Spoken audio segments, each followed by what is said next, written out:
साथियों, अभी तक जो हमारी शिक्षा व्यवस्था है उसमें व्हाट टू थिंक, मैं बहुत जिम्मेवारी से बोल रहा हूं, व्हाट टू थिंक पर फोकस रहा है, जबकि इस शिक्षा नीति में हाउ टू थिंक उस पर बल दिया जा रहा है। ये मैं इसलिए कह रहा हूं कि आज जिस दौर में हम, और ये दौर ऐसा है जहां इंफॉर्मेशन और कंटेंट की कोई कमी नहीं है, एक प्रकार से बाढ़ आई हुई है। हर प्रकार की जानकारी आपके मोबाइल फोन पर अवेलेबल है। जरूरी ये है कि कौन सी जानकारी हासिल करनी है, क्या पढ़ना है। इस बात को ध्यान में रखकर ही राष्ट्रीय शिक्षा नीति में प्रयास किया गया है कि जो पढ़ाई के लिए लंबा चौड़ा सिलेबस होता है, ढेर सारी किताबें होती हैं, उसकी अनिवार्यता को कम किया जाए। अब कोशिश ये है कि बच्चों को सीखने के लिए inquiry based, discovery based, discussion based और एनालिसिस बेस्ड तरीकों पर जोर दिया जाए।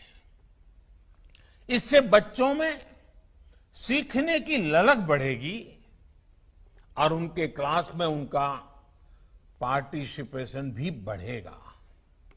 साथियों, हर विद्यार्थी को, स्टूडेंट को यह अवसर मिलना ही चाहिए कि वो अपने पैशन को फॉलो करे।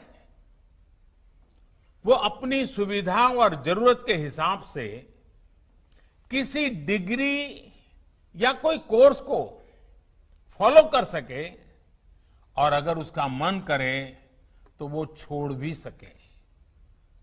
अक्सर ऐसा होता है कि कोई कोर्स करने के बाद स्टूडेंट जब जॉब के लिए जाता है तो उसे पता चलता है कि जो उसने पढ़ा है वो जॉब की रिक्वायरमेंट को पूरा नहीं करता।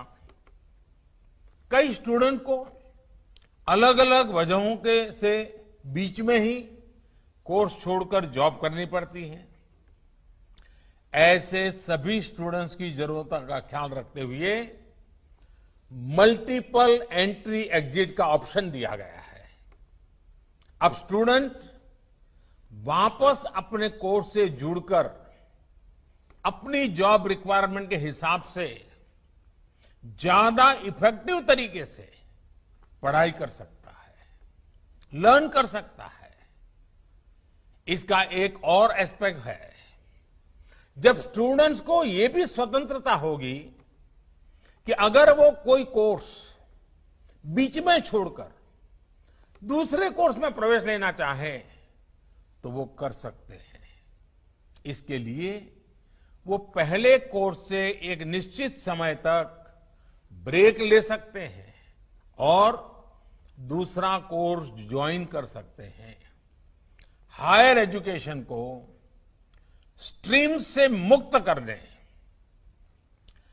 मल्टीपल एंट्री और एग्जिट क्रेडिट बैंक के पीछे यही एक बहुत लंबे दूर की सोच के साथ हम आगे आए हैं। हम उस एरा की तरफ बढ़ रहे हैं जहां कोई व्यक्ति जीवन भर किसी एक प्रोफेशन में ही नहीं टिका रहेगा। बदलाव निश्चित है, मान के चलिए, और इसके लिए उसे निरंतर खुद को रीस्किल और अपस्किल करते रहना ही होगा। नेशनल एजुकेशन पॉलिसी, राष्ट्रीय शिक्षा नीति में इसका भी बारीकी से ध्यान रखा गया।